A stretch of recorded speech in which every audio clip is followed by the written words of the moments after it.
how about potential? Potential, you don't worry about electric field lines, you worry about equipotential surfaces.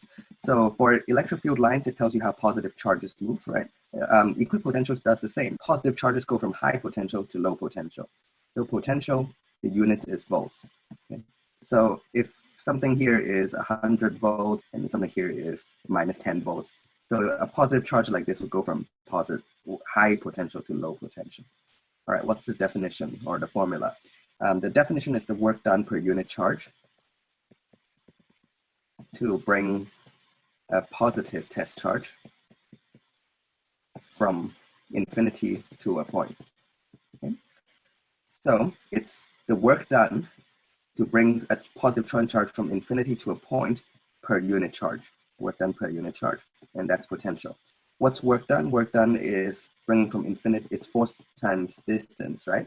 From infinity to your point, that's work done, divided by charge. But you recognize force per unit charge is electric field.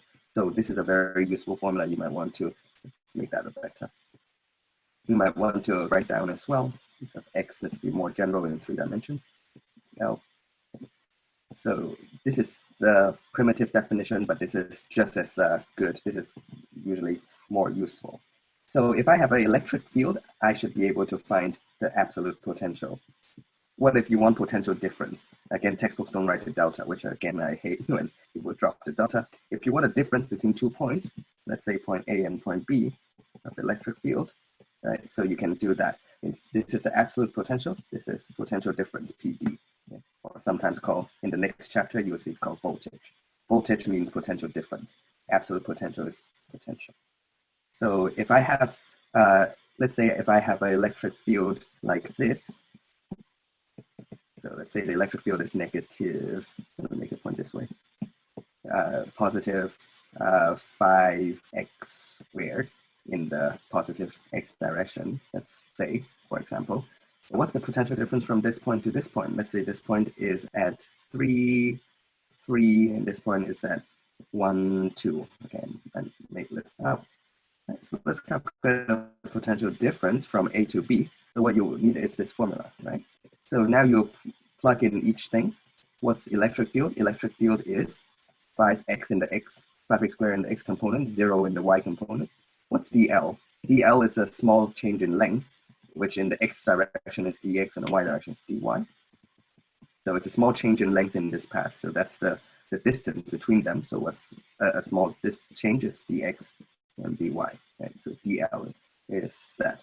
Now do the dot product. Right? If you're smart, you don't have to write 0 times dy. So now you just have this. What's integrate 5x? 5 and then 1/2 x squared, right? From A to B, okay, now put in the coordinates. What's B? B is 1, 2. What's A? A is 3, 3. Now plug that in. Let me pull out the 1/2 as well. Which one should you plug in here, 1 and 2? Well, this is x, so plug in the x. If it says y, plug in the y. So you have 1 squared minus, and then plug in the x value of A, right? So that's 3. And there you get it. So this is how you calculate potential difference. Okay. All right, so that's all I have to say.